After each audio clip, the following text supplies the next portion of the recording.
लोग 3 से कर दें तो पूरे उत्तर प्रदेश में 1,80,00,000 लोग हैं।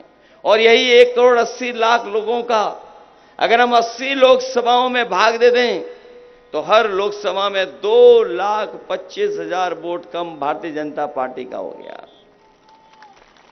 अगर 2,25,000 वोट कम हो गया तो बताओ भारतीय जनता पार्टी बचेगी कि जाएगी? इस बार बचने वाली नहीं है।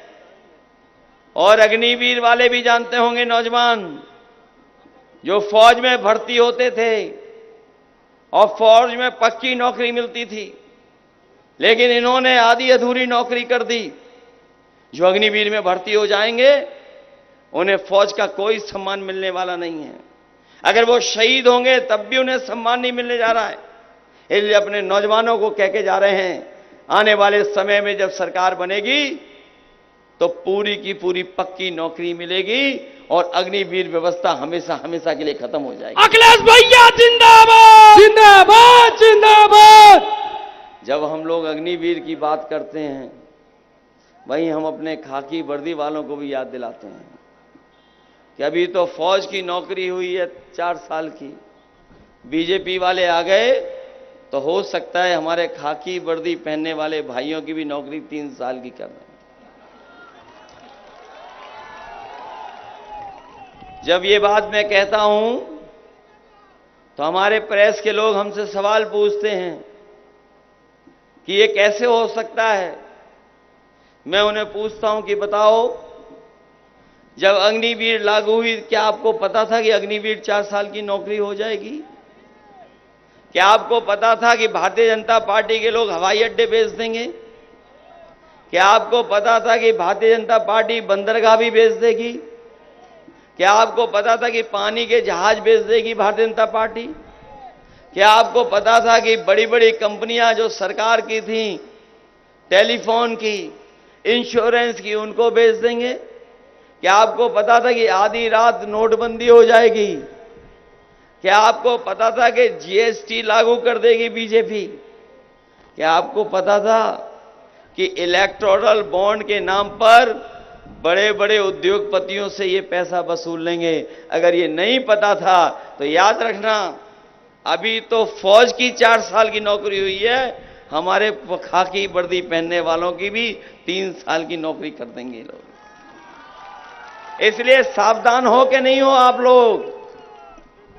लोग सावधान हो के नहीं हो। और याद कीजिए, जिस समय पिछला चुनाव था, इन बीजेपी के लोगों ने राशन में आपको क्या क्या नहीं दिया। जिस समय राशन बांटा पिछली बार चुनाव से पहले, तो आपको रिफाइंड तेल भी खाने को दिया, दाल दे दी, नमक दे दिया। और आज हमें बताओ गरीबों को क्या मिल रहा है? बताओ हमारे गरीबों को क्या मिल रहा है आजकल राशन में? ये कौन सी नई चीज दे रहे हैं? ये लगता है ऐसी चीज दे रहे हैं जो पौष्टिक है। ये पौष्टिक नहीं है, सबसे खराब राशन दे रहे हैं। जिन लोगों ने आज लखनऊ में इंडिया गठबंधन, कांग्रेस पार्टी और समाजवादी पार्टी की प्रेस कॉन्फ्रेंस सुनी होगी, उन्हें जानकारी हो गई होगी कि कांग्रेस पार्टी और समाजवादी पार्टी के दोनों लोगों ने मिलकर के ये कहा है कि आने वाले समय में जब सरकार बनेगी तो राशन की गुणवत्ता को बेहतर करेंगे। राशन की गुणवत्ता को बेहतर करने के साथ साथ अगर हमें मात्रा भी बढ़ानी पड़ेगी, दोगुनी करनी पड़ेगी, तो वो भी करेंगे। और जिस तरीके से आप लोगों ने बाजारों में देखा होगा, पैकेट का आटा लोग खरीद रहे हैं। बड़े बड़े शहर में बड़े संपन्न लोग आटा खरीद रहे हैं जो कि पौष्टिक भी है, जो गुणवत्ता में भी बेहतर है। हम अपने गरीबों को भरोसा दिला के जा रहे हैं, जहां राशन बढ़ेगा वहीं पैकेट का आटा के साथ साथ हम लोग डाटा भी देने का फ्री करेंगे काम। जय जय जय जय जय। राशन तो बेहतर हो ही हो, लेकिन डाटा इसलिए जरूरी है क्योंकि बड़ी बड़ी कंपनियां जो पहले आई थीं, अपने मोबाइल बेचने के लिए डाटा फ्री दिया था, और जब मोबाइल बिक गया तो डाटा का भी पैसा ले लिया, और आज हर चीज उस पर मिल जाती है। अगर हम पढ़ाई से लेकर के, सुविधा से लेकर के, जानकारी अगर हासिल करना चाहते हैं तो आज इंटरनेट के माध्यम से हम वहां तक हासिल कर सकते हैं। इसलिए गरीबों को जहां आटा और राशन देंगे, वहीं डाटा भी फ्री देने का काम हमारे आने वाले समय में होगा। याद होगा, समाजवादियों ने आपके लिए लैपटॉप दिया था जो नौजवान आगे पढ़ना चाहते थे।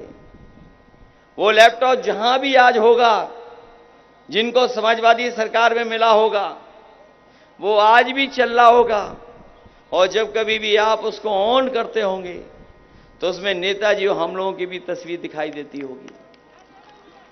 जो लैपटॉप दिया हम लोगों ने, वो तो ये सरकार नहीं दे पाई, लेकिन हम लोगों की नकल करके जो बड़ी चीज दी थी, वो बताओ छोटी कर दी क्या नहीं कर दी। और इतनी रद्दी दी है कि जो नौजवानों को मिला होगा वो उंगली घिसते रहे तब भी वो नहीं चल पाता है। बताओ इतना रद्दी मिला कि नहीं मिला। और इनकी सरकार में बताओ बोरी में चोरी हो गई कि नहीं हो गई। किसान भाइयों, पहले कितने किलो चोरी की इन्होंने, और फिर 5 किलो की। 5 किलो हुई कि नहीं हुई। कभी कभी जब मैं बोरी की चोरी के बारे में सोचता हूं तो हमें पार्ले जी का बिस्किट याद आ जाता है। जो हमारे पुराने लोग हैं वो जानते होंगे कि पार्ले जी बिस्किट का पैकेट कितना बड़ा आता था, और जैसे जैसे महंगाई बढ़ी और उन्होंने मुनाफा कमाया, तो बताओ आज बिस्किट का पैकेट कितना हो गया। आज कितने बिस्किट का पैकेट आ रहा है? 5 का आ रहा है। और याद रखना, बीजेपी वाले दोबारा आ गए तो 1 बिस्किट का पैकेट आपको मिलेगा। आप बताओ नौजवानों, मोटरसाइकिल महंगी हो गई कि नहीं हो गई। पहले कितने रुपए की आती थी मोटरसाइकिल, और आज कितने की आ रही है आपकी। न केवल मोटरसाइकिल महंगी हो गई है, डीजल पेट्रोल से लेकर के हर जरूरत चीज महंगी कर दी। बिजली का बिल महंगा कर दिया। इन्होंने कोई बिजली नहीं बनाई, आज तक कोई बिजली का कारखाना बड़ा नहीं लगाया, और ये आज जो बिजली मिल भी रही है ये समाजवादियों की देन है। ये इन्होंने नहीं बनाई। और जो साथी जानते होंगे, हम लोगों ने तो तय किया था कि 300 यूनिट फ्री देंगे। हमारी सरकार नहीं बनी। अगर सरकार बनी होती उत्तर प्रदेश में तो गरीबों को 300 यूनिट फ्री बिजली दे दी होती समाजवादियों ने। इधर ये वैक्सीन का बहुत प्रचार किए। जब कोरोना आया, ताली थाली तो इन्होंने बजवाई बजवाई, लेकिन वैक्सीन भी इन्होंने जबरदस्ती लगवा दी। हमारे ये सरकारी कर्मचारी और पुलिस के लोग हैं, ये जानते होंगे इन्हें जबरदस्ती लगा दी गई वैक्सीन। बताओ जबरदस्ती लगाई कि नहीं लगाई। और अखबारों में आपने पढ़ लिया होगा और जानकारी मिल गई होगी कि जो वैक्सीन की कंपनी है वो कह रही है कि हम अपनी वैक्सीन वापस ले लेंगे। बताओ अब जो वैक्सीन हमारे आपके लगी वो वापस कैसे लेंगे। खैर हम तो बच गए, हमने नहीं लगवाई। और जब अभी सूची आई थी इलेक्टोरल बॉन्ड की जो सूची आई, उसमें जानकारी हुई कि भारतीय जनता पार्टी ने वैक्सीन वालों से भी पैसा वसूल लिया। केवल वैक्सीन वालों से नहीं वसूला पैसा, बल्कि देश की बड़ी बड़ी कंपनियां जिनसे चंदे के नाम पर इन्होंने उनसे वसूली करने का काम किया। जब चंदा दिया जाता है तो चंदा इतना नहीं दिया जाता है जितना इन्होंने वसूला है।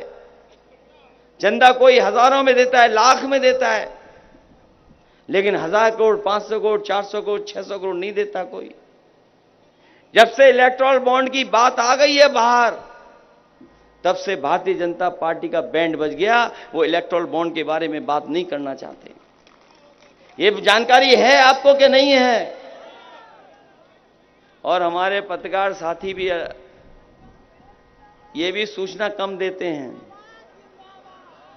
क्योंकि इन्होंने तो एक काम कर रखा है, जिसका दाना उसका गाना। लेकिन इधर देख रहे हैं, चौथे चरण के चुनाव के बाद कुछ चैनलों का गाना बदल गया है, कुछ लोग पक्ष में आ गए हैं।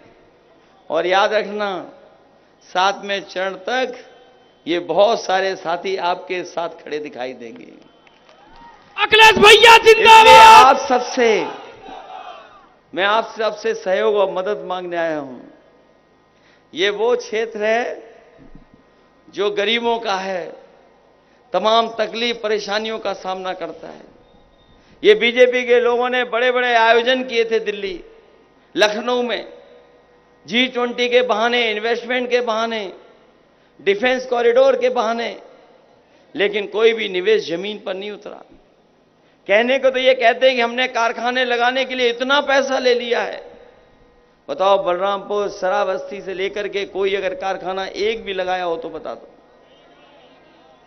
न कारखाना लगाया, न नौकरी का इंतजाम किया, न रोजगार का इंतजाम किया। महंगाई चरम सीमा पर पहुंचा दी, और जो अन्याय हो रहा है उसकी कल्पना नहीं कर सकते। जो हमारे संविधान में बाबा साहब भीमराव अम्बेडकर जी ने जो अधिकार दिए थे, उन अधिकारों को भी ये सरकार छीनना चाहती है। जो बाबा साहब भीमराव अम्बेडकर जी का संविधान है, जो हमें न्याय दिलाता है, जो संविधान में हमें अधिकार दिलाता है, जो हमारे को सम्मान दिलाता है। और सच्चाई तो ये है कि बाबा साहब भीमराव अम्बेडकर जी का जो संविधान है वो हमारी संजीवनी है। आज ये संविधान के पीछे पड़े हुए हैं, संविधान को बदलना चाहते हैं, लेकिन हम जानते हैं जो संविधान को बदलना चाहते हैं उनको यही लोग, खड़े हुए लोग मैदान में, उन्हें बदलने का काम करेंगे। बताओ, संविधान बचाओगे कि नहीं बचाओगे? ये संविधान बचेगा तो हमारा लोकतंत्र बचेगा, लोकतंत्र बचेगा तो हमारा एक वोट का जो अधिकार है वो भी बचेगा। नहीं तो ये हमारे अधिकारों के खिलाफ काम कर रहे हैं। इसलिए इस मौके पर, जहां इतनी दूर हम लोगों के सुनने के लिए आप सब लोग आए हैं, पहले से ज्यादा वोटों से आप जिताने का काम करोगे। माहौल तो इंडिया गठबंधन का है। इंडिया गठबंधन का माहौल है कि नहीं है? बताओ, गिनती में हम लोग ज्यादा हैं कि नहीं हैं? और ये जब लड़ाई में कमजोर हो जाते हैं, घबरा जाते हैं, तो अपनी भाषा बदल देते हैं कि नहीं बदलते हैं भाषा? इनकी भाषा बदल गई कि नहीं बदल गई? ये लोग जो कहते हैं कि डबल इंजन की सरकार है, डबल इंजन, बड़ी बड़ी होर्डिंग लगाकर कहते हैं डबल इंजन की सरकार है। लेकिन बताओ, आपके बीच में इन डबल इंजन सरकार वालों को कोई विकास पहुंचा आपको? तो फिर किस काम का डबल इंजन? इसे इस बार हटाओगे दिल्ली वाले और लखनऊ वाले इंजन को, क्या नहीं हटाओगे? और फिर हमें तो लोकतंत्र बचाना है, संविधान बचाना है। जो हवा चल रही है, जो माहौल बन गया है, इनका, भारतीय जनता पार्टी का जो रथ है वो धस गया कि नहीं धस गया? अब इनकी गिनती कहां, नीचे जा रही कि नहीं जा रही? जो लोग ऊपर चढ़ रहे थे, सबसे ऊंचाई पे पहुंच गए थे, अब बताओ लुढ़क गए कि नहीं लुढ़क गए नीचे? जो कहते थे 400 पार, बताओ हार गए कि नहीं हार गए? और मैं जो माहौल देख रहा हूं, इस बार 140 करोड़ जनता इनको 140 सीटों के लिए भी तरसा देगी। इनको 140 सीटों से ज्यादा मिलने वाली नहीं है। इसीलिए अपने पुराने उस पे आ गए। बताओ, नकारात्मक राजनीति पे आ गए कि नहीं आ गए? वही पुरानी घिसी पिटी कहानी सुनाने लगे कि नहीं सुनाने लगे? इनके डायलॉग हैं बिल्कुल बकवास के नहीं है।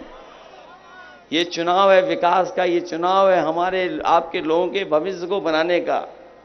न केवल हमारे आपके भविष्य को बनाने का, बल्कि हमारी आने वाली पीढ़ी का भी भविष्य बेहतर हो, उसके लिए चुनाव है। मुझे पूरा भरोसा है कि आप समाजवादी पार्टी के हमारे दोनों प्रत्याशी विधानसभा और लोकसभा इनकी मदद कर करके ऐतिहासिक वोटों से जिताने का काम करोगे।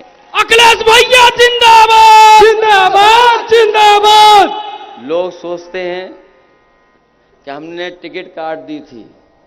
हमने टिकट नहीं काटी थी, जो जुड़ा हुआ तार था वो जोड़ दिया था हमने, टूटा हुआ तार जोड़ दिया था। अखिलेश भैया जिंदाबाद भैया जिंदाबाद जिंदाबाद। अब लोग समर्थन में हैं कि नहीं हैं? ये चुनाव बड़ा चुनाव है, ये छोटा चुनाव नहीं है, देश का चुनाव है कि नहीं है? इसलिए आप लोग लोकतंत्र बचाने के लिए और इस भारतीय जनता पार्टी को दिल्ली और लखनऊ से हटाने के लिए एक एक वोट साइकिल के चुनाव चिन्ह पे डाल देना, तभी जाकर के इंडिया गठबंधन की सरकार दिल्ली और लखनऊ में बनेगी जाके। बहुत बहुत धन्यवाद आपका। जय अखिलेश जय अखिलेश जय जय जय जय जय अखिलेश। अखिलेश भैया हाजिर हो हाजिर हो हाजिर हो सांसद जी हाजिर हो। पिछले 5 साल का दे हिसाब, क्या दिया क्षेत्र को दे जवाब।